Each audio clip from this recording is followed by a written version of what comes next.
knuckleheads hit the fan, we're overrun. Sending boys in the trucks with the 50 cals. Tell every swinging dick bringing extra rounds. Hang in now, boys, we're on our way. Don't send them all to heaven before we get a taste. Whoa, cry havoc, let's slip the doors away. What you gonna do? And happy Sunday to you folks. Welcome back to another edition of the Double S Podcast here on Heroes Media Group. We're back live. We are here and kicking. Happy Memorial Day to you all.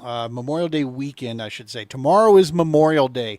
Here's a friendly reminder. On Memorial Day, we are here to give our respects to those heroes, to those that gave all for all of us, the fallen heroes. That's what Memorial Day is about. There are other days where we honor other members of the service and such, but on this day, we remember those folks, whether it was 2 months ago or whether it was 250 years ago. We remember those and we pay homage to that. So remember that while you're grilling. Remember that while you're getting together with families. Nothing wrong with taking this time to come together, but also remember to pay those respects forward. Without them, we would not be here, and knuckleheads like me wouldn't have a show like this. We have been busy out fishing. We've been doing some stuff down south. We've been trying to get some stuff going here. Our work with the Combat Recovery Foundation, we let this go the other night when we were on another show. Hang on, I've got to fix something. There we go. My head was too big. We let something go the other night. We're going to make official announcement tonight, and we'll be having some posts to add some detail. We'll put some meat on the bones of this to help you understand. The first thing I want to assure you is the True Patriot Outfitters is not going anywhere. She is solid. Matter of fact, she's been doing amazing with support from the kayak community, support from the local community, from New Mexico, from Kansas. True Patriot Outfitters, as part of running the Romans Warrior Foundation Field Ops events, she's doing just fine. And this news that I give you is not going to change that. Everything's still on track and still going forward. What's going to happen is we're going to watch our resources expand by a factor of probably tenfold. And what that announcement that I wanted to let you all know is that I have accepted a position with the Combat Recovery Foundation as their new director of programming. It will be my job to work with the program directors that run all of their programs, from archery to rock climbing to fishing to hiking, camping, all of the different programs they currently offer. It'll be my job to get those people that are running those different programs the resources and the people that they need to get the job done, to get more of our brothers and sisters involved, build our community, remove isolation, rebuild that mission and purpose. I have accepted this position very humbly. I'm blown away that they would ask me to be a part of their awesome, amazing organization. I'm going to be honest with you. It's been 5-6 years since I've had coworkers. I feel like I'm a little feral right now, so this is going to be a little different, having a team around me again. But I got to tell you, I've met all of these people, and I admire all of them for their tenacity, their intelligence, their skill sets. I can't wait to learn things from them, and hopefully I can return the favor by bringing enough energy and bringing some skills and experience to the Combat Recovery Foundation to carry that mission, continue moving forward. And meanwhile, the TPO keeps on trucking, baby. True Patriot Outfitters are going nowhere. We're going to keep doing what we're doing. We're getting people outdoors. Matter of fact, our programs will become some of the programs inside of the Combat Recovery Foundation. So I'm extremely excited. You'll be seeing more of that. We got a new intro lined up. We're going to be rolling out. It's going to be a lot of cool stuff. Marshall Spring, United States Marine combat veteran, is the founder of that organization. He has already been teaching me so many things and opening my mind to a whole new area of the work that we do. So it's going to be amazing. We have, as I said, the TPO just now by this maneuver and me moving into this position with them just gains even more resources for our brothers and sisters that we currently work with, and we're going to be able to reach even more of them out there. And speaking of reaching out, our guest tonight, Lieutenant Dan, is here with us. And this is a guy that we met through one of our programs.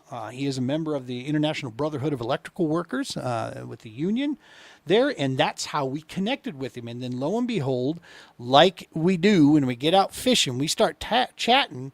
And this guy, I'll be honest with you, we might be related somewhere down the line, because he's got that same one mission mentality, a heart that can't be contained, and just I automatically knew this is a guy we got to get on the show, man. We got to introduce people to him, his cause, the work that he's doing out there, the mission he's running, and we want to find ways to work with him also in the future so that we can expand what they're doing and vice versa. So, hey, before we get to that, let's pay some bills real quick, shall we? Every episode of the Double S, you know the routine here, folks, is brought to you by the Romans Warrior Foundation. Without Brian Romans and that entire team of the Romans Warrior Foundation and all the programs, we wouldn't exist. We wouldn't be here. This podcast wouldn't be on the air. I would not be where I'm at. I'd have probably be off doing something else stupid. Brian has been instrumental in the entire Romans Warrior Foundation, made it possible for us to get in this game and get this thing going. So go check them out at Romans Warrior Foundation. Hashtag helping is healing. Go to romanswarriorfoundation.org. Look at all the cool different divisions. We got the Field Ops division. There's the GWAT, the Stop 22 Tour.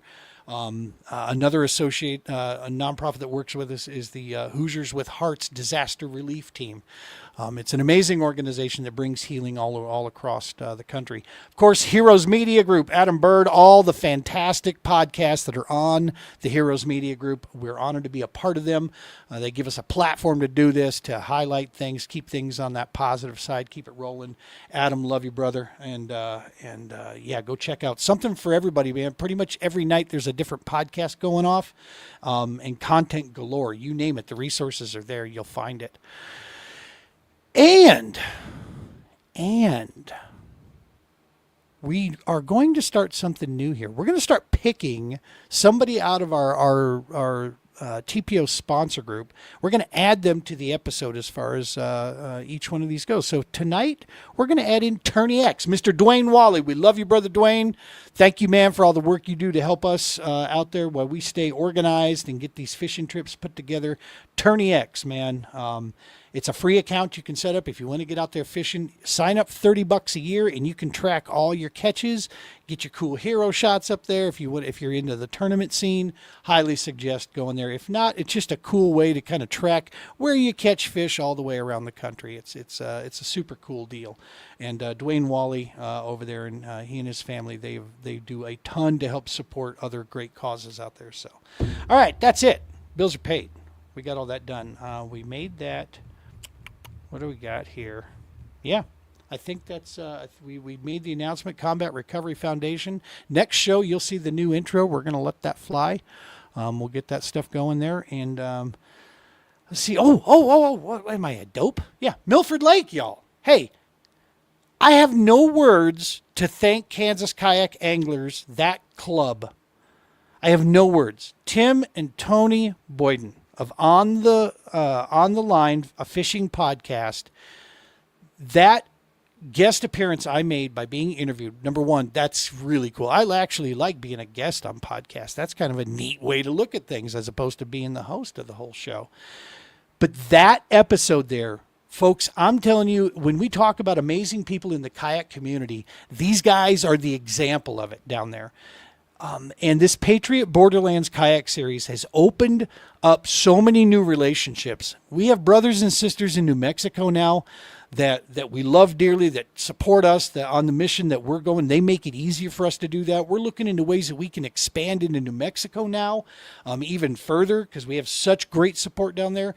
Kansas is now kicking in, going, yeah, well, we see that, and we'll bump the ante.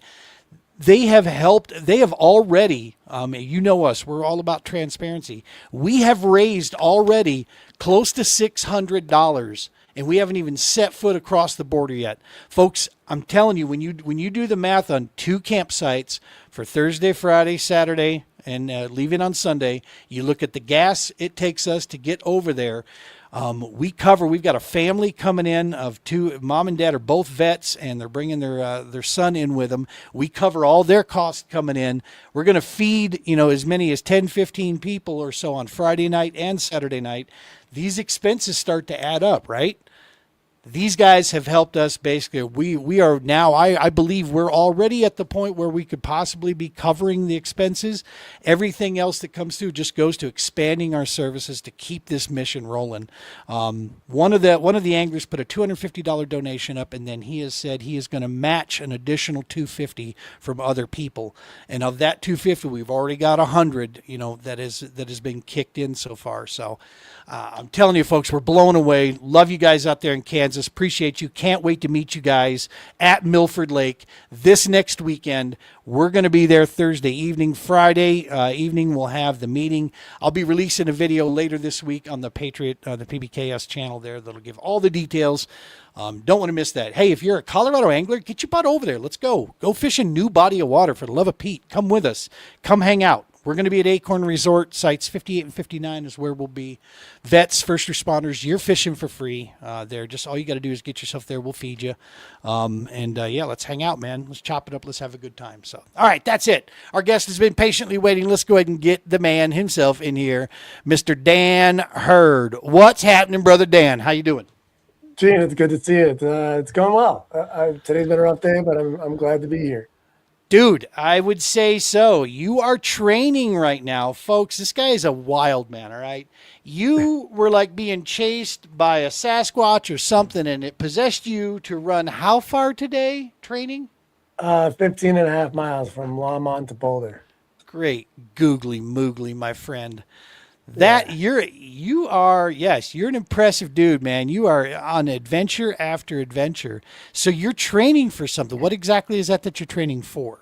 I'm training for only one race and one race only. I'm doing an ultra marathon, 31 miles at Burning Man.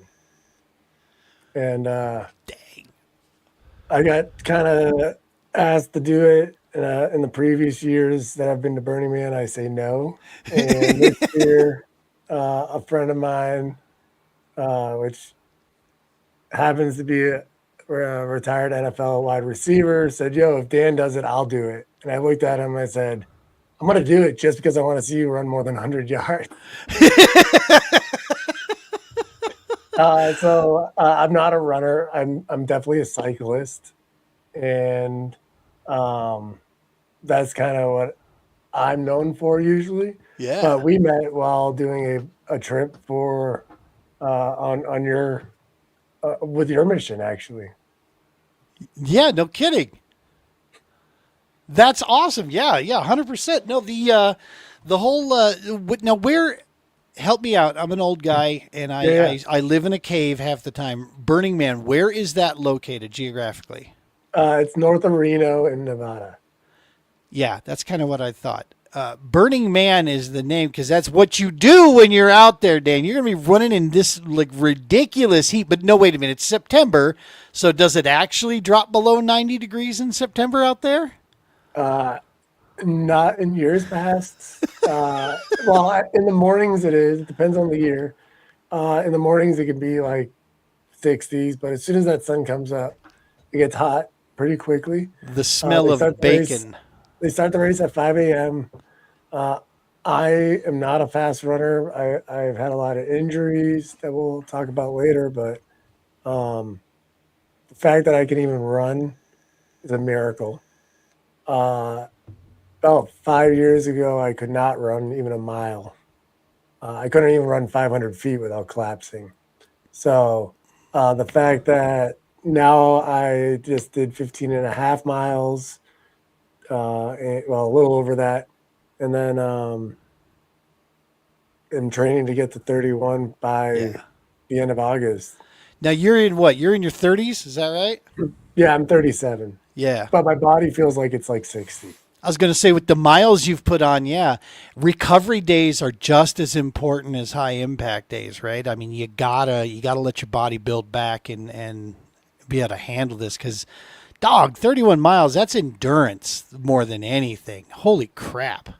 Yeah, it's just a mindset of keep moving forward. Even when you can't physically, like I physically couldn't run the last 2 miles that I did today. Um, I just kept moving forward with walking, and um, I would try to keep running, but I physically couldn't. So what's the motivator besides your buddy, throwing down the gauntlet? What's behind this, man? What's the motivator for you that says I have got to do this and this is why? Well, as you've seen through my social media, once I get my mind put on something, it's hard to take it off of it until I either accomplish it or at least fail like really hard, trying really hard. Right. And even then, I probably fail a couple times before that even happens. Um, but going into that, why I bicycled the lower 48 states. Like, how many people do you know that did that? One. Exactly. I know three Wow. um, that are not me, and I know one of them went above and beyond and did 49. He ran to Alaska? He went to Alaska and then he went around the world. Good Lord. So um, he did a pretty amazing trip for 5 years, I think it was. I did mine just in the United States for 3.5 years. Wow. That is huge, man. And we're going to dig into that even further. You made mention that how you and I, we connected. You are a member of the IBEW and you're at the Union, 68? Is that right? Yeah, I beat up a local Union 68. Nice. I've been there now for about a little over a year and a half. I'm technically a new member. I'm an apprentice, so I'm actually also going to the joint school that is also part of that to get Awesome. my education for the electrical field, and while working full time for a company that's part of the union company ship. Yeah. And the TPO and the IBW, we've come together working because Zach at 111 has put together a veterans committee, and our objective is to find the vets and you're all first responders, but find the vets inside the IBW and get them to come out with us and go kayak fishing for a day. And you did. We connected up and we went over and hit up Lon Hagler there and spent a day out hitting on Lon Hagler. No, Stanley. No, we went to Stanley. That's right. I did the other group of the IBW up at Lon Hagler. That's right. Yeah, wasn't it like the day after, or the day before, or something? Yep. Yeah, the weekend before. Yeah. So, yeah, dude, we went over to Stanley Lake and it was the opening day for us, right? We hadn't been there. We went out there, so we weren't sure what we were going to find. Started a little slow, and then we started to find him, started to hit into him a little bit. It was still, you could tell, beginning early. But dude, you hadn't been fishing in like forever, and you caught yourself a couple really nice smallmouth that day. Yeah, I think I ended up with 3 fish for the day, but I think everybody got a little more excited because I got the first fish of the day, and I haven't gone fishing in almost 15 years. I love it, dude.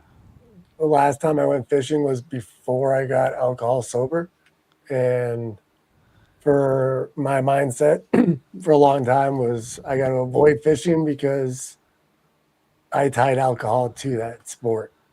And going out with you guys was actually really kind of a relief because nobody drank. It was just kind of camaraderie and fun times. Yes, and sir. It's definitely made. So I had a day fishing pass when we did that trip. I now have my veterans lifetime pass, so I can go fishing whenever I want. Hell yeah, dude! Tell me when we're on the water. You know you got a kayak waiting for you here with me, brother. Any time. Yeah. Well, hey, you got a bike anytime you want to come riding with me. I'm gonna take you up on that, dude. So here's the funny thing.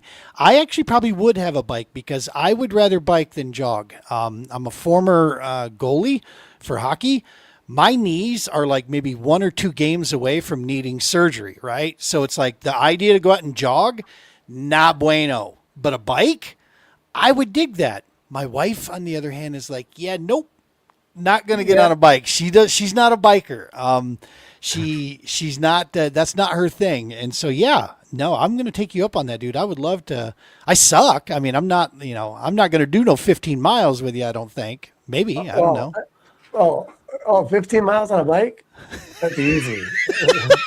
I'm 15 talking miles, nothing talking to is the hard. guy I that. can, I can bicycle 100 miles in a day. That's easy for me. But run 20 miles and I'm walking for a part of it and calling for my backup to get me for the last 5 miles, 4.5 miles. I Like feel that. it's a totally different thing. I'm not a great fisherman because I haven't done it in 15 years, but I don't expect you to come and be a pro at my sport. Right, right. No, 100%. No, dude, we gotta chat because I would love to get into doing some biking here and there. That would be super cool. And it's one of the things that to combat recovery, I would love to see us be able to offer something like that too. So the more information I have, the better we can That was put actually something going to be together. that was going to be one of my questions. You mentioned a lot of awesome activities through the Combat Recovery Foundation. Is Yeah. bicycling not one of them yet? I don't think they have a group yet because you know what it requires is it takes somebody to run it, right? And you and I both know owning nonprofits, brother, that's the hardest thing is finding people with the bandwidth that can run. So yeah, let's get together and let's chat. Let's come up with Yeah, something here and let's see what the future holds. That would be badass to work together with you on that. and I have a great, amazing bicycle company that has pretty much every type of bike that we would need and use. That would yeah. See, you're the dude that I need to be chatting with. So yeah, we will talk more about that. I've got already notes here on it. You, sir, are also a United States veteran. Give I us am. real quick. Tell us a little bit what branch you serve in. When did you serve, and what did you do when you were there? Who's your daddy, and what does he do? Let's see. I served from 2007 to 2011. I was in the United States Navy. Nice. Um, while I was in the Navy, I worked a lot with the Marines, a little bit with the Army. Um, I worked on a ship called the USS Pearl Harbor. We were an amphibious ship. We were essentially a Marine taxi, and we took.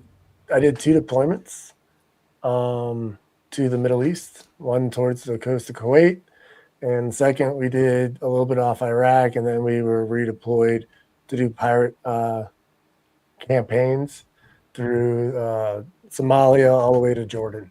Wow. And yeah, did that for a little bit.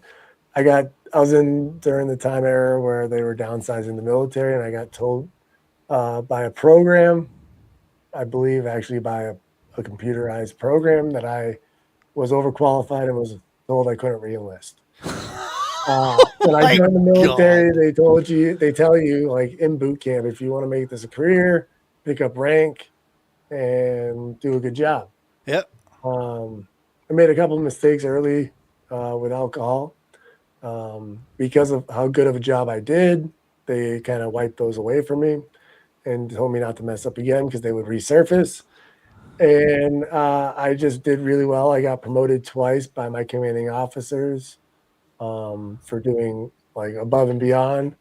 And I ended up being from an E1 to an E5 in less than 3 years, just Wow. because of that. And I was eligible for E6 when I got out after 4 years. Dang, dude. Uh, so That's yeah, fast essentially I tracking. picked up rank too fast. That'll teach you. Do that damn good of a job. Get out of Uh, here. but yeah, initially, the military was to me really easily achievable, and I initially planned to do 20 years. Yep. But life had its different plans, and ultimately, I'm glad I didn't. I'd be at 19 years right now, and almost retired. And I see some of my friends that are still in that are getting ready to retire or retiring, and I'm glad I'm not them. Right. Dude, and So think about the last 10, 10, 15 years, you would have not had any of that. And I mean, that's shaped you into who you are today, man. That's huge. Yeah, a lot of the stuff that I accomplished outside of that stuff, and thankfully, I got to see a lot of my brothers and sisters that I served with in one form or another while I bicycled through the country. That Wow. was actually the motivation to do the lower 48 states. Um, and yeah, it was pretty amazing to reconnect to them because when I decided to do this bike journey, I hadn't seen them in 7 or 8 years, and Wow. I had attempted suicide twice, and quite honestly, I was already planning on another one. But then a friend got me on a bicycle. I was mentally and physically unhealthy. I was about 270 pounds at my third suicide attempt, and um, when I got out of the hospital, I was about 250. So when my friend got me on a bike, I was about 250 pounds, and we went for a bike ride. He had tried to get me on bikes for years, and honestly, I rode motorcycles. I thought bikes like I had a very narrow-minded mindset at that time of life. Bicycles were for children, Right? and I transitioned from bicycles at 14 when I went to dirt bikes, and bicycles were made for people like kids, people that lost the privilege to drive, and people that couldn't afford it. That was my Yeah. horrible mindset. Right. Right. And quite honestly, my friend, like for years, had tried to get me on this bicycle, and the running joke was like, "Yeah, right, I'll see you there on my bike." Like, we can ride there. And I'd see him on bike rides, and like I love my buddy. His name's Sean Carr, great guy, um, and he he would be riding his bike to like an event that we were both going to. He would leave earlier than me. I'd see him go by, or I'd go by him, and I'd go hang out for a while, and I'd be leaving, and he'd either be showing up or still riding, and I'd see him going home or something. Dang. I'd be like, "How is that fun?" Exactly. Like that, there's no way that is fun. Like that, you're just self torturing yourself. Right. Right. So after I got out of the hospital and got back to work, instead of saying, "Hey, we should go for a bike ride," he was like, "Hey, we're going for a bike ride after work." So we just changed it up a little bit, and I said, "Okay." And in my mind, like initially, I honestly did it for the wrong reasons. But it was the worst. It was the best reasons to go, and it was the best reasons that got me on the bike, anyways. And it was because I was planning another attempt, and fortunately, unfortunately, depending on how you with your mindset. In a good mindset, it's fortunately I found. In the dark mindset, you're unfortunately found in those signs. But people found me every time I tried to commit suicide. So I thought being on a bicycle, spending time with a friend, I was knocking out two birds with one stone. Maybe I'd find a place that I wouldn't be found. But we did a 20-mile bike ride. During those 20 miles, I did not think about suicide. I was too busy riding a bike, having fun. And those thoughts came back pretty quickly after I got off the bike and was back home. It was just a few days later. He's like, "Hey, we're going for another bike ride. You want to go?" I said, "Okay." And we did 30 miles. And then we Damn. just kept doing more. And then a week later, it was a Friday night. We were going to go visit some friends at the state park down, and we were living in Carver, Massachusetts. And we were going to Plymouth. And by the time we got there were four of us.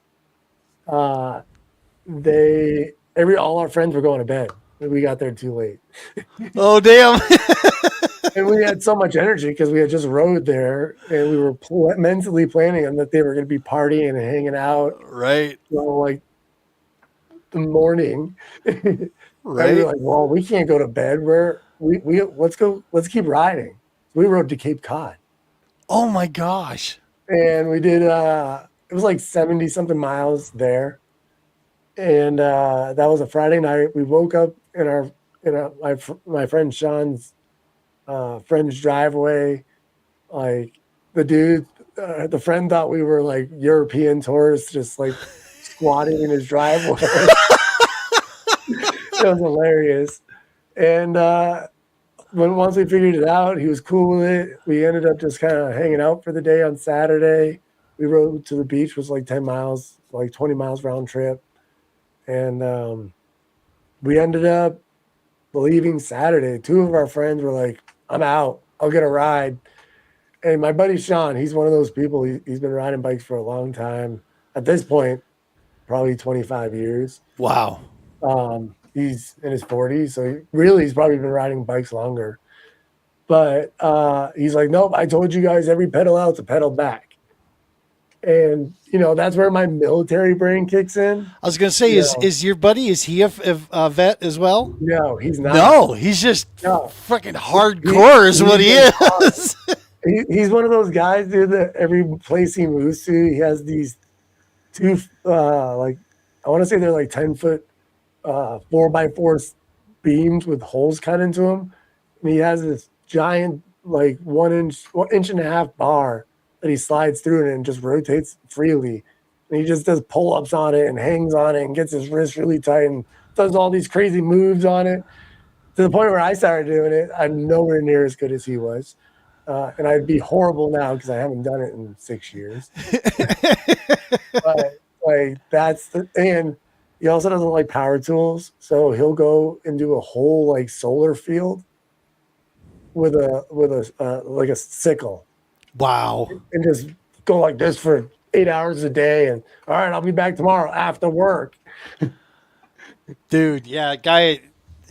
I've known a few of those guys. There's just a few people that are just built different, right? That are just wired a little different.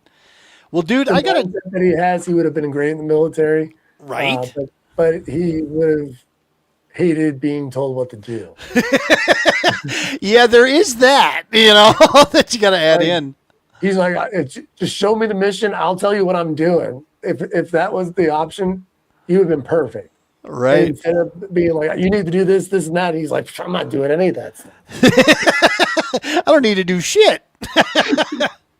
Hey, big shout out to brother Stony Floyd out of Kansas, out of that area there, south of the cities down there. How you doing, brother Stony? We appreciate you tuning in, man.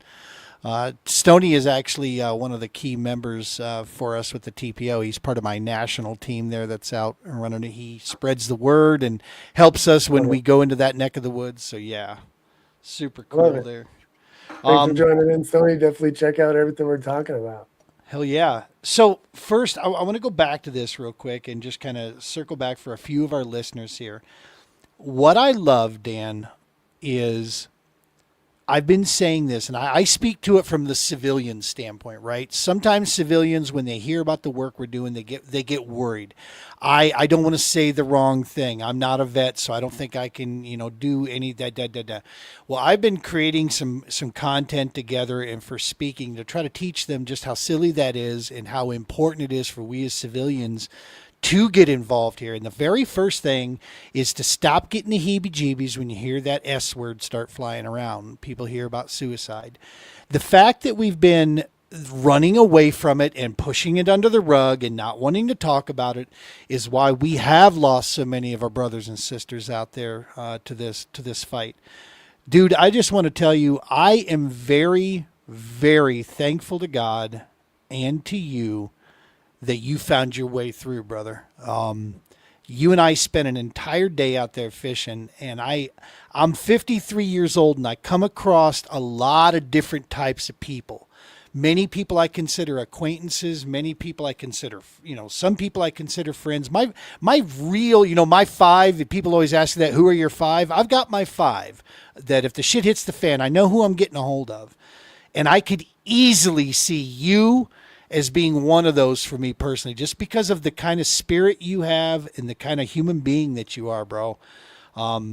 You're powerful, dude, and the message you're bringing and what you're doing out there. I am so glad and so thankful that you found your way through that piece and that you've moved on to your next chapters here, because dude, you are bringing so much to the table with those kind of messages like that. And, for people out there that, it doesn't have to be this magic, wand or whatever. It could just be, just get up. Go do something. Get involved with somebody. Fight. In your case, God bless you. You had a friend that was like, nope, we're going for a bike ride, baby. Yeah. Let's go. And Gene, even crazier is like leading up to the end of that day, there's a phrase that you probably have seen on my social media: one pedal at a time. Yes, sir. That phrase has become my mantra. It's my nonprofit. Um, for me, it's a way of life. And I owe that a lot. I owe that 100% to my buddy Sean Carr. Yeah. And he said that a lot. He'd be like, "Oh, it's one pedal at a time," and he would joke around about it. But there was and I never really listened before he would say it. You know what I mean? It would just go in one ear out the other. I never Yep. absorbed it. And like I was already in AA. I was doing some NA, and they always talk about one day at a time. And in my brain, that was like, that's a long time. Like, I have to make it a day. Yeah. Like, how am I supposed to make it 10 minutes? Right. Right. And so for me, like, it was kind of daunting to think one day at a time. So my friend, we're riding back from that Cape Cod trip, and it was just me and him. Like I said, I didn't want to leave him behind. That was the military in me. Like, I'm riding this guy's bike.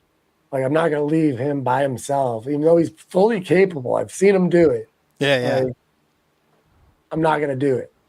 And I told him, I was like, listen, man, I'm not a cyclist. Like, I'm going to do my best, but you're probably going to go a little slower than you want to be. And so we're riding back, and we're probably about 40 miles away still. And my body's sore. I'm hurting. I bet. And so I'm complaining about the miles that we've already done. I'm complaining about the miles we still have to do, right? My friend, we're from Massachusetts, so instead of saying every other word's an F-bomb. Yeah, what the fuck, bud? What the fuck? So it's all over the place. And I don't swear as much as I used to, mainly because I work with kids, but I was in the Navy. I'm from Massachusetts. I was gonna I don't say. have an accent anymore because I'm sober. But I love that. From it only comes Boston. out when I have conversations with certain people. Right. But yeah, so my friend, as nice as he was, he got tired of hearing me. And literally on the side of the road, he stops and he turns around and he goes, it's one pedal at a fucking time, left, right, a lot more F words in there. He's like, just shut the fuck up and pedal.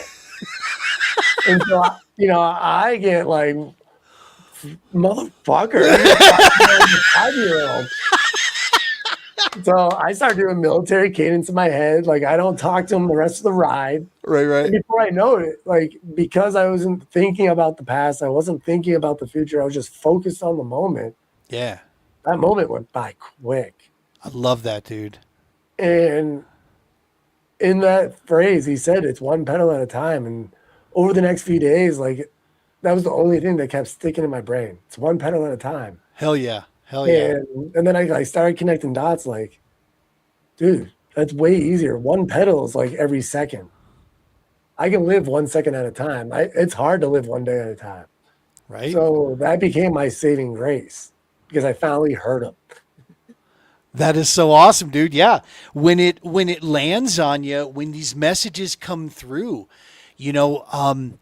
I've had the fortune myself, Dan, of meeting some great folks along the way that have done something similar. And by the way, let's throw this out real quick. Was it Diane Studstill Smith? She says, Dan is great. Must be somebody you know there. Absolutely. Yes. Nice. Yes, he is great. We agree. But I've had so many, people drop wisdom on me along the way. One of the guys that two guys come to mind that it still echoes in my head. Number one, Staff Sergeant Mr. Justin Patterson, one of the first guys that just opened my eyes to things. He has given me so many nuggets of wisdom, and one of the best ones, folks, earmuffs here because I'm not going to pull punches on what he told me. He told me, at being a civilian and owning owning a nonprofit, he looked at me. He's like, "Don't you be one of those bucket motherfuckers." I'm like, "What do you mean?" He goes, "One of those guys with the bucket that all the info comes in and it gets stuck right there, and then you just divvy it out to who you think." He goes, "You be conduit. You connect people together. Use your power to connect people. Be the conduit." And I'm like, Dog, I had no idea. I thought at the time when he told me, I'm like, oh, that's pretty wise. Yeah, that makes sense. No, dude, I had no idea how wise that was and how important that was. My role to simply connect people together and get resources or just people that have had like experiences in life, dude. No matter how much I want to, I will never be able to fully understand the things that you've gone through, right? Even though I maybe want to understand, I've not been in your shoes, so it's going to be difficult for me to carry a conversation like that. But if I can find another guy that does, sometimes it's a little easier. Then you start connecting people with like experiences, and then there's no judgment, there's no worry. You can speak your piece, and everything's cool. The second one on your tip, the one pedal at a time, brother Clay Ragsdale out of Georgia runs a veterans kayak fishing, almost a sister company to what we do up here. He does it down in Georgia. And one of their mottos is one cast at a time, right? That's basically how they approach the stuff. It's And I always, in the moment. I thought that was just brilliant that they had that out there. So for sure. Oh, that's perfect. It's and I apply that to everything now. It's like today's run that I did. Um, I appreciate that. I just like even today's run. Like I was talking to my friend. His name's Ryan Van Duzer. He's got he's a YouTuber on Duzer TV. He's a huge ultra runner. He's the one that actually challenged me to do this ultra marathon. Okay. And he had no idea I was doing this longer run today. Like most of my runs are between 3 to 7 miles. Right. That's a lot of my training just so I can get my pace down and figure that out. And I was solid all the way to about 12 miles today, averaging about 10 and a half minutes per mile. But like, yeah, he just gives me a lot of words of encouragement, like just keep moving forward as it already is embedded in my head. Yeah. But yeah, it's people like that I look forward to helping me get through it as well.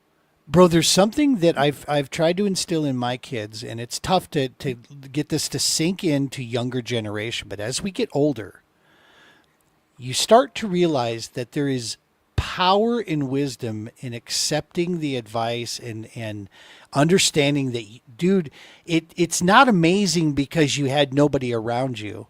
It's amazing when you have people around you. You know what I mean? Like being willing to hear other people's advice towards things or see what works for them, what didn't work for them, and then making your own, pathway from that stuff.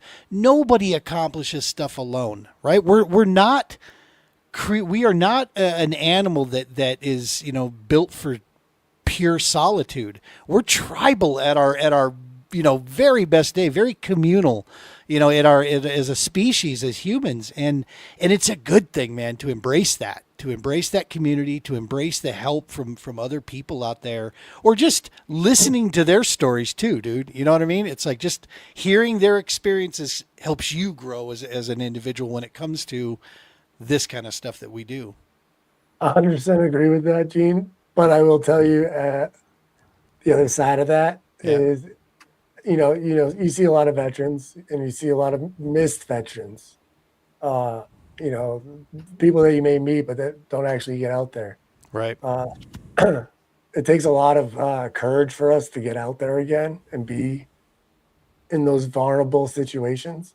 Yeah. So a lot of times we have to actually encourage it even further, just to kind of, show it as a safe space and a space that they can be themselves where maybe they haven't been allowed to be since they were in the brotherhood of service. Rebuild community. Even, like me, like I joined the union because it reminded me so much of being in the service. Like I love not it. even the people that are in the military, just like the brotherhood. Like, Yep. And there's always people that are not like they're in the military that are not like in that mindset. Same thing with the brotherhood. There's people that are in the union that are not totally in that mindset, but there's enough people that I see that are in there that is like, man, I feel safe here. That's the spirit of it, is to be there, right? There may be some people that don't dig into that section, but the spirit of the Union, the spirit of the military is that, that group mentality of, this is a brotherhood. It's called belonging, man. And belonging is so powerful. We freaking need it, right? I mean, it's part Well, of the three keys. 100% need it. And unfortunately, in the world we live in today, it's few far in between, really. Rare. Yes, Like sir. we talk about it. I know I've heard it, and I know it's said a lot. Like with the amount of technology we have, we're so connected that we're literally disconnected. We don't need to leave the house, dude. We can get food, we can get entertainment, Everything. we can, You can get a car delivered to your house without yeah, even ever going to see it. yep. You can go to the doctor on your phone. There's people that buy houses without ever looking at them physically. They have somebody that they have like a realtor go walk around Yep. with a camera. Yep, I'll buy it. That's Yeah, insane to me. it is. But going back, Gene, you mentioned what was the two things you mentioned? Sorry, I'm having a brain fart. You mentioned my one pedal at a time. What was the first thing you mentioned Oh, about?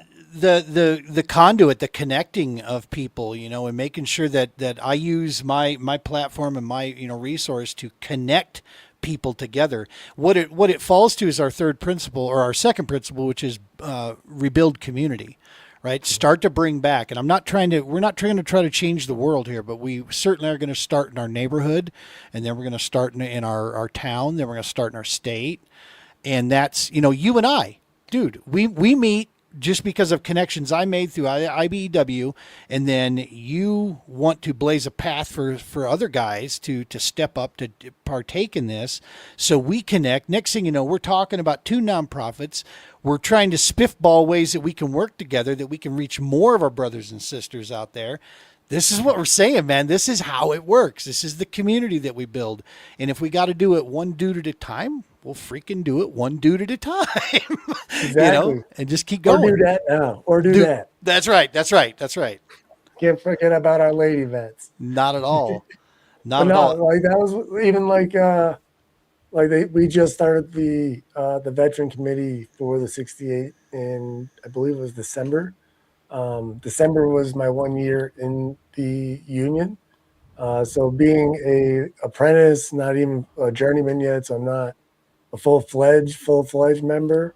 Um, I in a lot of ways I don't feel like I deserve or earn being allowed in certain positions, but they've allowed anybody to join this committee as long as even if you're not a veteran, as long as you're a supporter of a veteran. Yep. But as soon as I saw that, I knew I wanted to be involved. That's something that I naturally like want to do is I want to be part of community and I Yeah. want to build community. Even though there's days where I just like tomorrow, I will probably just sit at home all day. Dude, it's that we talked about it. It's that recharge day. It is so important to recoup, recharge. I'm with you, dude. I mean, I do a lot of peopling in my work, and every now and again, when not peopling and working for TPO or doing stuff with the fishing side, I really enjoy just like the morning I had here, which is my wife and I put sweat equity in the garden, and she is the tallest hobbit you've ever met. She loves gardening as much as I love fishing. So I got the hay off. We had prepped the ground from last year, and I put straw down to protect it. We took Nice. that straw back, dude. It is black, rich, and moist. The soil looked great. And just spending the morning working in the garden, dude. I'm like, did I just grow old, or is this just fantastic? The cat came outside. She was playing in the grass. I'm like, this is how I like to do a Sunday morning right It sounds like you're here. living the American dream, brother. That's what I'm saying, dude. Yeah, I mean, I got to be honest, man. I start to pick up on those things a lot more these days. As I've been re-engaging my faith, I start to pay attention to the birds a little bit more, the bees. I'm paying attention to creation. I'm paying attention to Mother Nature around me, and just the simple things, because that's end of the day, dude. Nobody can take that shit from you. They can take all the physical stuff away from us, but they can't take that, the pleasure of that stuff away. They're So, trying though. They're are trying. they? No doubt. They're giving up a lot of that public land, brother.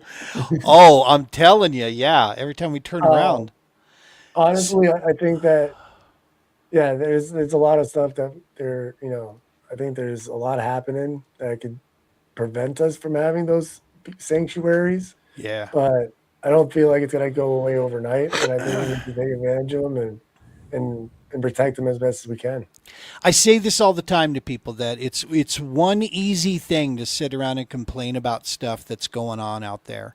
But at some point, and it's not done with Molotov cocktails and screaming at people, it's done with using the system the way it was designed and getting other people together and get involved, man. Start in your local community, get involved with making some change. And what we have to understand on the community side of things, this is what everybody forgets. It doesn't mean you go in going, I want this and that's the only thing I'm going to accept. Be willing to talk with people and communicate and work out towards mutually beneficial goals, right? I mean, I don't know how half of these politicians stay married, dude. I really don't. I mean, that's I got to have my way or that's I know it. how they do. I know how they do. You know how they do. Right. Just don't talk about it. Exactly.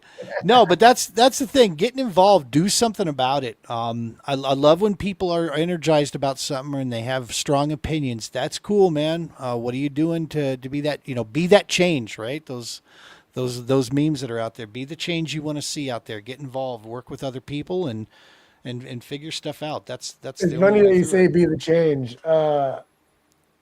I don't think you guys can really see it from up there, but I have Maybe. a sign that I carry. If you go check out my social media, Rabbit Dan USA, Yep. on YouTube, Instagram, Facebook, I have a sign that I carry a lot on my front of my bike. It says, "Make a stranger smile, be the change."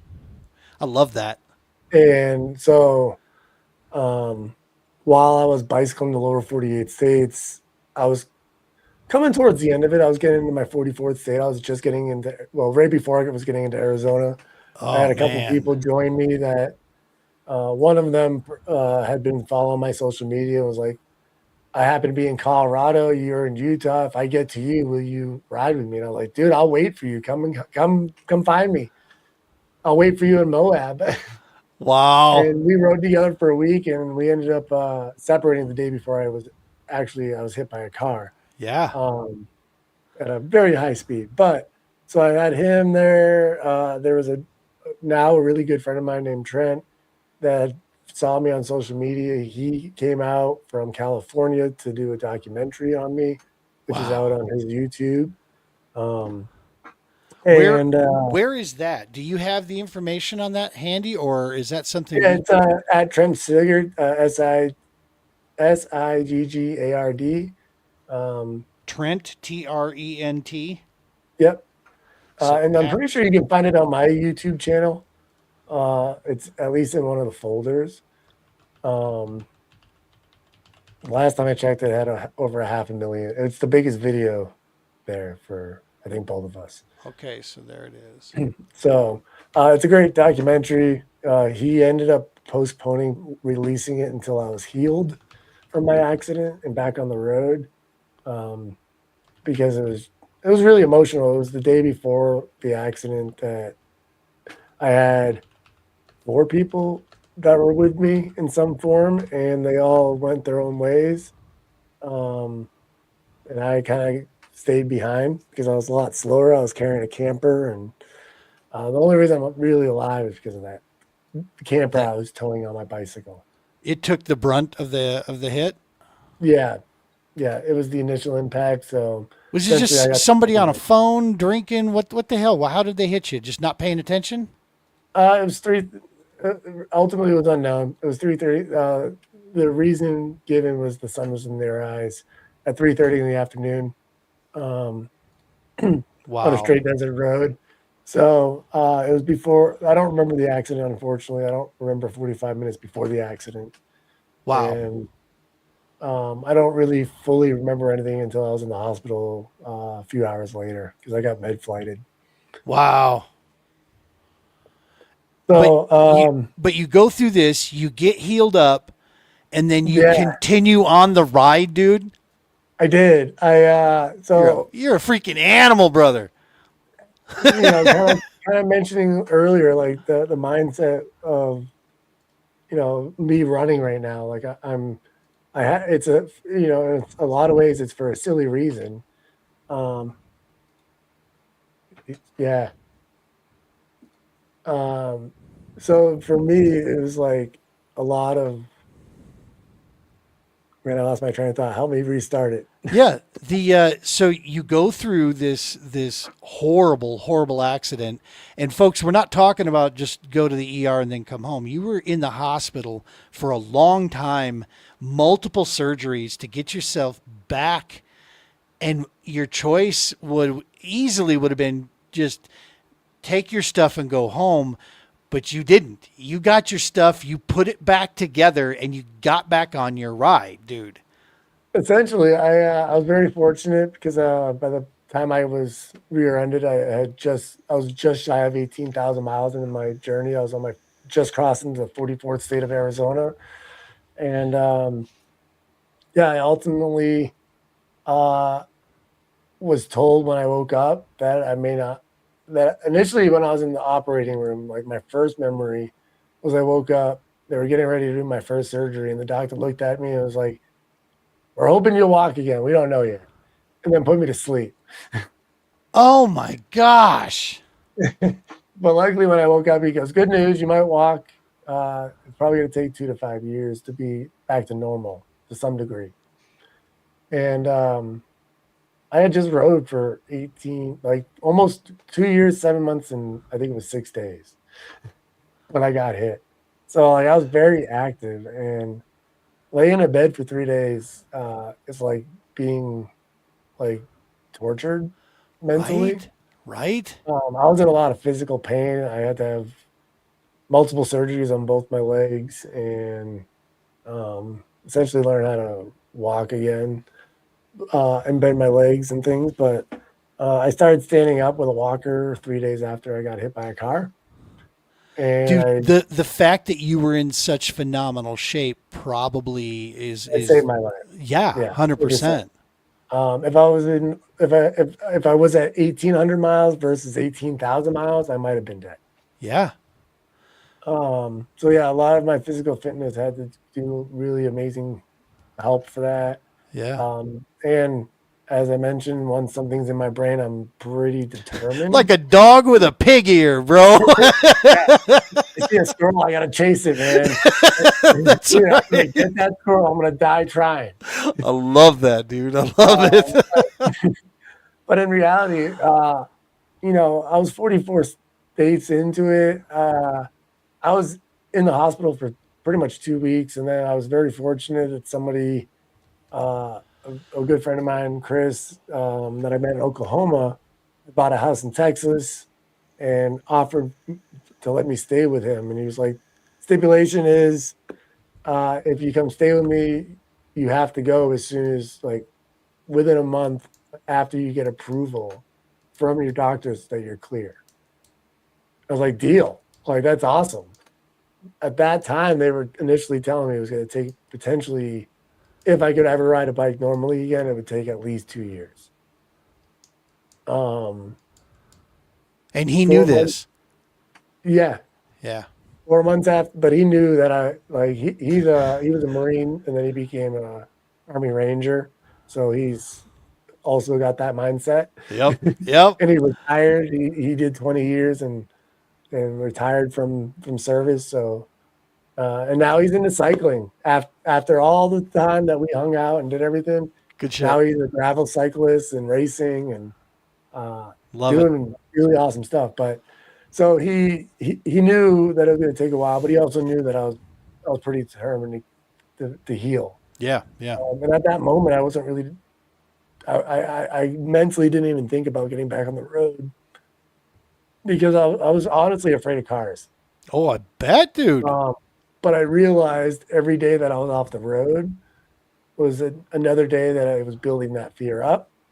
So I needed to get healed so I could finish this journey because I don't know about you, but if you had to go and if there were 48 lakes that you could go fish in Colorado and you only did 44 of the 48, it would eat at you the rest of your life, Right? right? I totally get that. So 100%. so I ultimately decided that I needed to get on the road as fast as I could, and as soon as I get cleared, I'm gonna start physically training. And I trained for a month before I physically got back on the road, and did that in 7 months and 4 days Damn. with a new bike, a lot of new gear. I was very fortunate for being on the news so many times and having a, quite a few supporters in a lot of different ways, um, and just followers that would help out when I would ask. Because I wasn't, so something that was pretty remarkable about my bike journey is I did it with no money and no savings. I Good left with my Lord, last dude. paycheck, which ended up buying a lot of my gear that I needed that I didn't know I didn't have.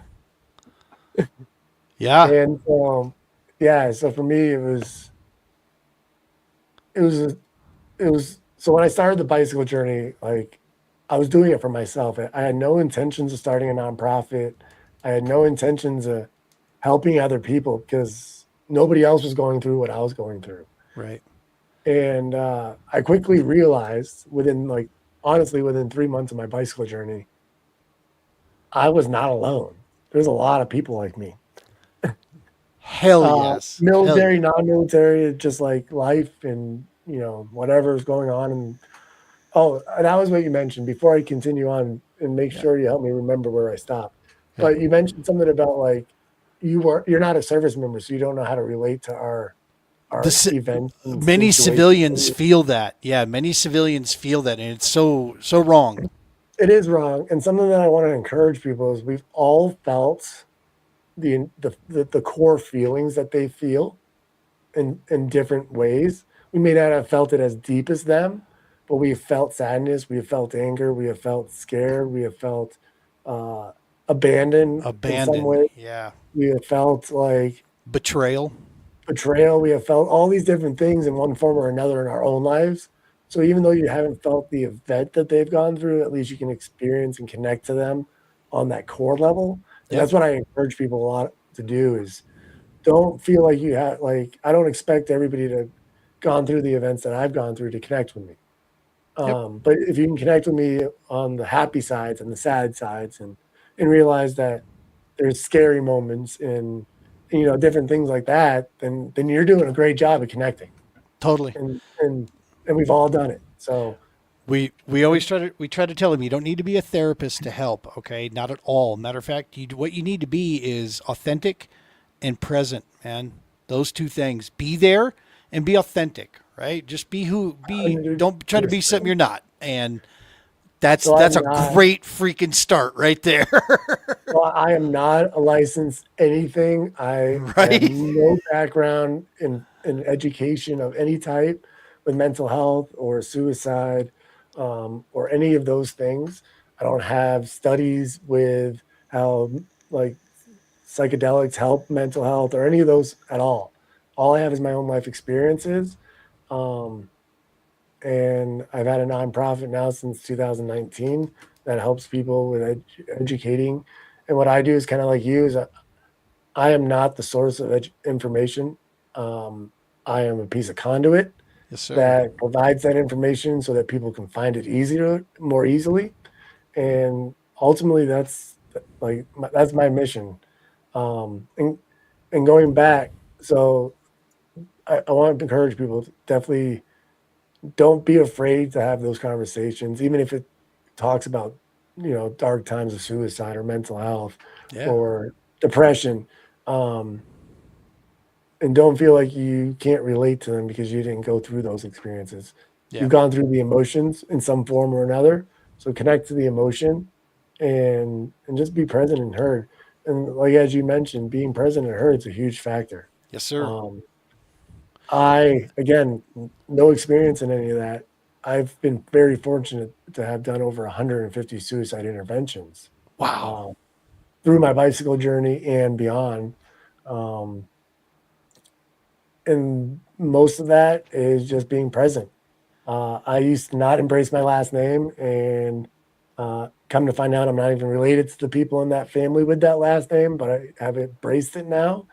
I found out at 34 years old that I'm not related Wow. through a DNA Wow. test. But my last name's Hurd, and it's not spelled Heard. It's Hurd. But I carried a sign a lot on my bicycle journey. And I made it pink because it stuck out. People, even if you don't like pink, your eye catches it and you look. Yeah. So I had this pink sign and it said it's time to be heard. And so like I encourage people to be heard. And I used to be a way better listener. I still try as best I can be, but uh, enough accidents will mess up your thinking process sometimes. Yeah, yeah. TBI is legit. Yeah, that can derail some things, dude. What I love this the most about your story, Dan, is you started this thing off as a personal journey, and you had your personal reasons, but the opportunity presented itself as you started seeing signs and seeing and interacting with people. You recognized the power of what you're doing and how it was affecting others, and you embraced that, bro. I mean, you made the conscious choice. You could have easily not. You honestly could have easily not, but you did. And that speaks to the character of who you are. And what you just said of 150, at least, dude, talk about bringing it forward. Like I said, people have their belief structure. This. I believe 100% in the Creator Himself, and this plan that He has laid out for you. It's not by mistake that you survived. It's not by mistake that you have this drive inside you. You're something special, dude, and He's using you as that vessel to keep that message flying, and I freaking love it. It's yeah. So I found Christ and my higher power on my bicycle journey. I found Love it that. while in 2018 in Ohio. That's where they're keeping it these days. That's where I found it, Right? or that's where I was visually taking the blinders off. But Love it. I was in Ohio, and so as I was, it was a weird experience. We can talk about that if we ever do it another one, but Oh, we it was will. an amazing weird experience. Like going into becoming spiritual and having the thing happen was amazing. Another Love day. it. Love it. But Yep. so I'm on my bike journey. I was mentioning earlier. I was 3 days away from this accident that I'm having, and I'm thinking about all these things like make a stranger smile, and I'm asking God for myself. I'm like, God, I'm getting close to finishing this journey.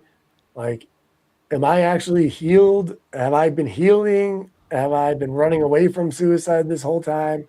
Am I going to be suicidal? Do I not have, all the questions that start flooding somebody's brain? Yeah. Like, do I have purpose? Like, what am I doing after this?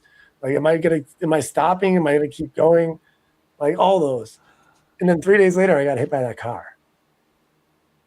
Like, no joke. Oh And my gosh, uh, bro. the fact that I survived, I was put at fault for the accident. They threw away a lot of my equipment and didn't document it properly, and pretty much just assumed they didn't think I was going to survive. So they put me at fault and criminally, at least for the accident. And it was kind of a shocker when they found out I was alive. Um, so and rightfully so, to be honest. Like 70 miles an hour is a fast speed. I was doing about 7 miles an hour when I was rear-ended. So when you think about that, I was rear-ended at like 63 miles an hour, roughly. Good Lord, dude. Good Lord. So in every like logical mindset, like people die in cars at 70 miles an hour. People die at like 30 mile an hour. Yeah. Like never Good mind on Lord. a bicycle. Like you said, I was very fortunate. 7 months before this accident, I was convinced, uh, and I prayed about it. I said, God, if you want me to have a camper trailer, like get me the money for it because I don't have 2 grand to build it. And I put it on social media, and I had it the next day. So I was like, all right, God, I'm building this thing. I never Wow. wanted a trailer. I hated it. Like the mind, I got like this is, but it was the pandemic. This was 2020, so uh, prior to March of 2020, I was staying with people. People were hosting me. I was doing speeches across the country as I traveled. at schools and churches and military bases and Wow. pretty much anywhere that I could have an opportunity to share my story and share my mission. Yeah. And that all ended in I did I did a speech at the military base in San Antonio, Texas. The day before that is the day, or like 3 days before that's the day that they took all those cruise ship people that had COVID and sent them to San Antonio for quarantine. Oh So I my was gosh. on the base with it. And and then I left San Antonio. I made my way to Del Rey, and that's when everything got serious. By the time I got to Del Rey, the grocery stores were empty. I was like, "Well, I'm in Texas. There's no way they're going to shut it down." Started making my way into the desert, and I made it to Sanderson, and I literally couldn't get water or food or anything to survive. And so I stopped my journey for 3 months and stayed in Alabama, where a family hosted me, and I left Oh my my bike in gosh. the desert at a nice lady's house that took care of my bike, and I left it there. And when I came back, it was still there, right where I left it. Wow. Wow, that is crazy stuff. It's Ride with Dan USA, folks. Go over to Facebook. Go check this out. Ride with Dan USA. Tell us about the nonprofit here. Tell us exactly what you created and what it is that you do with the nonprofit right now. Yeah, so right now the nonprofit is called the One Pedal at a Time Movement. For short, we call it OPAT. It's OPAAT movement. You can check that out at opatmovement.com, um, and OPAT movement on social media. But one pedal at a time, obviously, is the mantra that kind of saved my life. So I wanted to use that as like my focal point. Um, but our goal is to ultimately get people on bicycles. A lot of our focus nowadays is getting kids on bikes. Um, and but ultimately, if anybody was to come up to us and say, "Hey, I just need to get out of my head and ride a bike," either we'll get them on a bike or we'll find a way to get them at least a used bike just to get them started. Yep. Um, but thankfully, we also have been fortunate enough at times to get people brand new bikes through our partnership with Priority Bicycles, which is a great belt drive bike company, and they make every type of bike now. Love it. They even have a full suspension. I'm going to try it out on Saturday. I'm excited. No kidding. Full suspension in there? Yeah, Goodness. so I actually own a full suspension belt drive bike, but it's from New Zealand. Oh, okay. But yeah, so the company that I'm hugely part of, at least a supporter of nowadays, they just came out with their version, and they're demoing out. So they'll be at Trestle Park this weekend in Colorado, demoing bikes. Very cool, man. Very cool. Excited for it. But yeah, so we do that, and then we give out a lot of resources, not technically ours. We're just kind of the middleman that get the information out further. We do that with Living Works, an organization that does a lot of online training. So our focus as an organization, there's a lot of organizations already that exist that help people that are in crisis that haven't per se took the step to actually get to suicide. So there's a lot of organizations that exist to help those people, and there's a lot of organizations that already exist to help the person that has already tried and now is in the rebuilding stage. And I really wanted to make an impact, and I thought about it. I didn't find a lot of organizations that are doing community building, and so what our goal is to educate the community, to see the signs of somebody in their community that's struggling, and for that it takes a lot of like thinking about like when I initially started the organization, we tried to focus on adults. Right.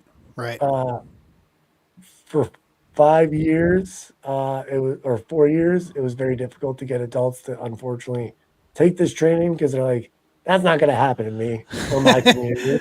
All right. And sadly, I would hear back from those people a year or two later and be like, "Yeah, I'm ready to do that training now." Unfortunately, I lost somebody in my family, in my workspace, and in my school, whatever it is. Um, so like, as much as I feel like it helps that they are finally willing to do it, like I gotta find a way to get it more involved.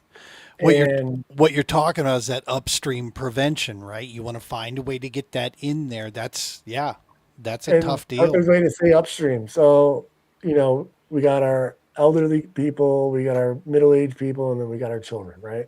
Teenagers and children. So I came up with that. I decided that my best course of action is, kids learn from adults. And as much as we don't like to admit it sometimes, we learn from kids. Yeah, we do. So, um, we learn how to be a better parent, better uncle, better person to be around them. We learn how to avoid situations that they can repeat because they taught us that this could happen that Yep. we never knew about, even though we probably did something similar, but now it's Right. more like technology advanced. Right. Right. So just getting that involvement, and so our focus has become a lot in kids. Love it. Um, for elementary, middle school, and even maybe like ninth grade, depending on the age group. We focus on moods and emotions. We have a booklet that we use from DBSA, which is Depression Bipolar Syndrome Association. They have a great thing for mood. It's called the Mood Crew book. The And mood it's on mood crew book. mood emotions. Yeah, it's called Mood Crew. It's actually on our website. It's at the Nice. bottom of the website, and we have a PDF version for people to check out. And honestly, it's more focused on like 4 to 12-year-olds, Nice. but it has information for all of us. Yep. Even adults don't understand their emotions and moods fully, Oh, and so it 100%. really allows that to help you build off of them and kind of process them properly, and to understand that being sad doesn't mean you have to be um, isolated or alone or depressed. Um, So Sad important. just is an emotion that you can process while still being involved in people, and not having to put a fake face on and saying, "I'm great." You know, "No, I'm Dude, feeling a little shitty today." mental health is at the heart. We are. If there's ever been a pandemic or an epidemic, it's right now. I believe across the world, but more specifically, 100% here in America right now. Mental health is suffering horribly on so many levels, and it has a lot. Right at the heart of it is just our society, the way it's been changed, the way where it's at right now. It's the cards are kind of stacked against you. So the fact that you guys at the OPAP movement are making these strides to get working with kids to help them get to a point where they can grow to manage this stuff and understand where it's at, bro, that's so huge. I mean, the domino effect of what you're doing. I mean, you feasibly are part of the machine that's going to help take care of some generations to come here, so that when we are old and gray, Dan, in a in a home, poking people with our cane, the people that are running the show at that point hopefully will be more mentally aware and astute and capable of handling things. That's critical stuff. It is, and so with that, I've already had proof of it with some of these kids that have taken some of my practice courses. And high school students, we focus more on the Living Works program side of it, which educates you on how to help somebody that's in crisis. But between both of them, through elementary to high school, we're getting parents that are coming to do these courses and be involved in seeing the signs more, because unfortunately, living here in Colorado, we typically usually are like fifth or sixth in the highest rate of suicides for kids 14 to 24. Wow, So, that's horrible. as much as my focus is to get this information to these kids so they can take it to their parents, it's also so they can be aware of, hey, Tommy's having a bad day today and he hasn't said a word. Maybe Yeah. one of us should go ask him, what's going on, Tommy? Yep. Something like that. And that's where it starts, is by learning about yourself. Because if you understand your moods and emotions, then you can understand people's reactions a little bit easier and better, and not take it as personal, because now it's not personal to you that they're acting angry. There's something else going on that maybe they just don't know how to process yet. And maybe you can help them guide through them that. Emotionally mature, man. That is a huge, huge thing to be there. Brother Dan, you are a unique cat, man. You truly are. They broke the mold after you, and I'm glad because it allows you to be right where you're at. Dude, we had such a blast when we went out fishing there. Just to hear your take on things. I've had a chance, and I'm going to say this and kind of wrap things up here with this. This is the other part that I love. I don't know if it's still where you're at, but looking through your Facebook stuff, there were a couple pictures that I saw there where you and I look at things maybe a little different, right? And I can see that from the pictures. And it meant absolutely nothing to me as far as what I'm talking about is like world affairs or these sort of things, certain organizations, this sort of thing. And it meant absolutely nothing to me because I'm like, I don't care. That means nothing to me. I know who he is as a person. I know what he does out there, and I know the positive impact. So you can like pistachio. I'll like chocolate ice cream. Doesn't matter. You are a person that I absolutely want to work with further. I'm looking forward to you and I finding ways that we can sit around and just spiffball this stuff, dude, and figure out ways we can connect with more people because I know I'm going to be able to learn a ton from you, man, on what you've done out there. And it's if knowing you, there's going to be some other adventure. This Burning Man thing, dude, I'm going to be watching this close. You take care of your body first off, dog. Oh, I mean, for sure. right? For sure. So I ran to Boulder to get a massage. It was a great massage. Oh, I bet. It hurt, but in the best ways possible. Yeah, dude, that's very, I don't know if you could have said anything more bolder than that. I ran 15 miles to get a massage. I did, yeah. I love that. It was great. So I'm looking forward to it. I plan on doing this one and only race. I don't plan on becoming a runner. My knees, like the rest of my body, feels pretty good with it. My knees don't. These are like, what in the hell are you doing? Yeah, enough reconstructive surgery. They're just tolerating me, but I also feel like they're getting stronger as well. So, it's a give and take. For But I sure. think that's with anything. Everything in life, there's a give and take to it. So sometimes you have to give up certain things to build up new things that Love it. are going to be beneficial in your life. And last thing I want to leave with you guys for everybody that sees this and makes it all the way to the end. Right? It's important to go out and try new things. Go out there. Like I resisted riding bicycles for 4 or 5 years. I could have potentially avoided 2 of my suicide attempts if I had just listened to my friend offer me a bicycle and offered me an opportunity. But I was blinders on, stubborn, high nose up, and thought I was above and beyond that sport, that activity, that adventure, that thing.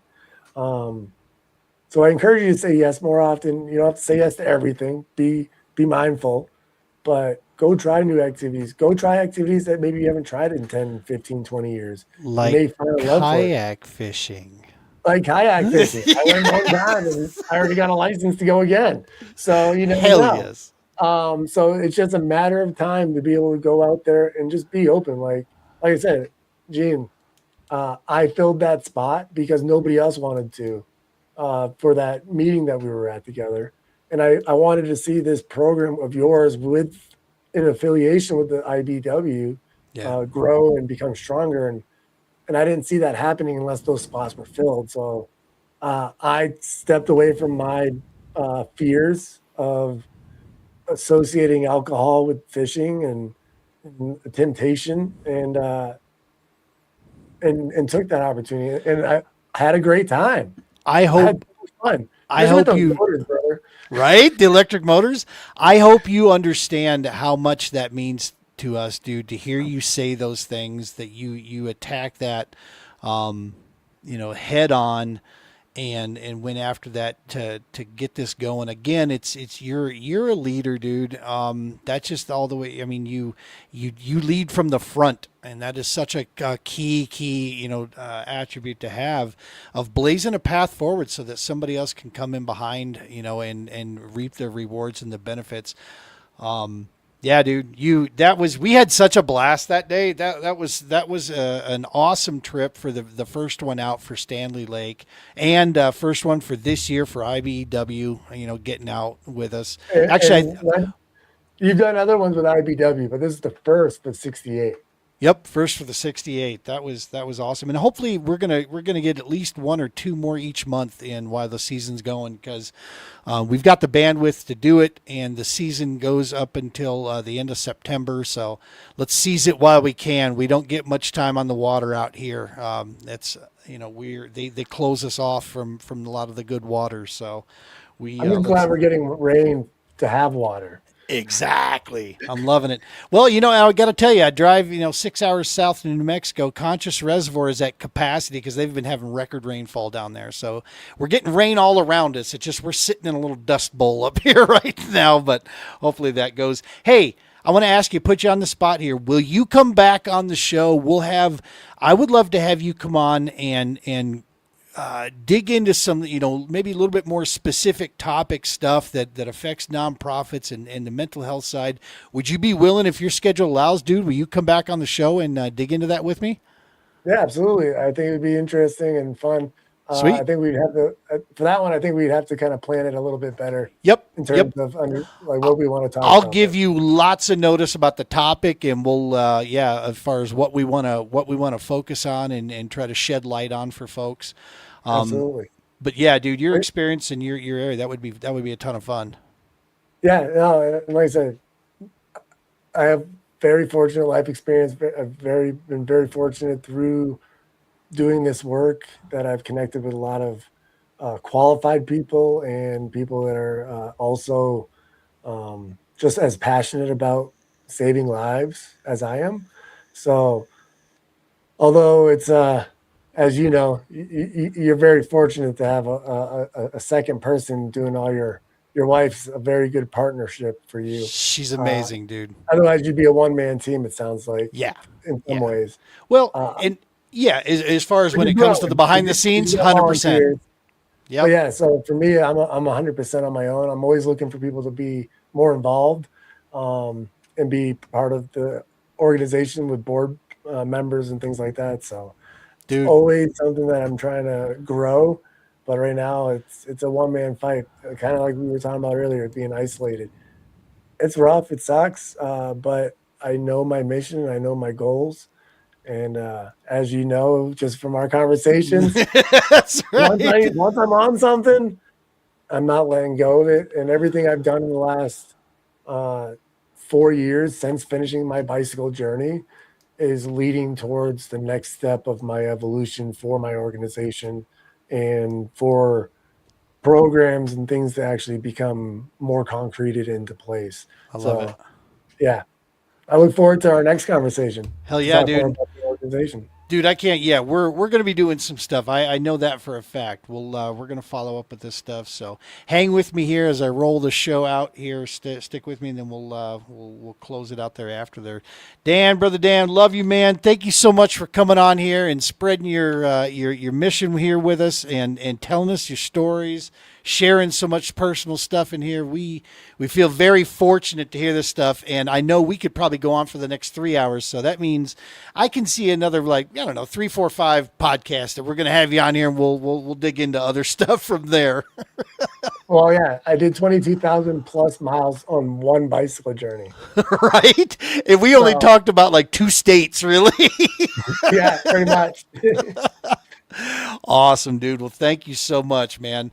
Folks at home, make sure, get over at Facebook here. Follow Ride with Dan USA. You heard him also. If you're into biking or if you're into nonprofit work here in the Colorado area, get a hold of Dan. He can use the help out there. If you want to find a mission that's worth getting a hold of, go check out opatmovement.com as well. That's one pedal at a time is what that stands for. On Facebook, you'll find them at OPAATM, one paddle at a time. Go follow them over there.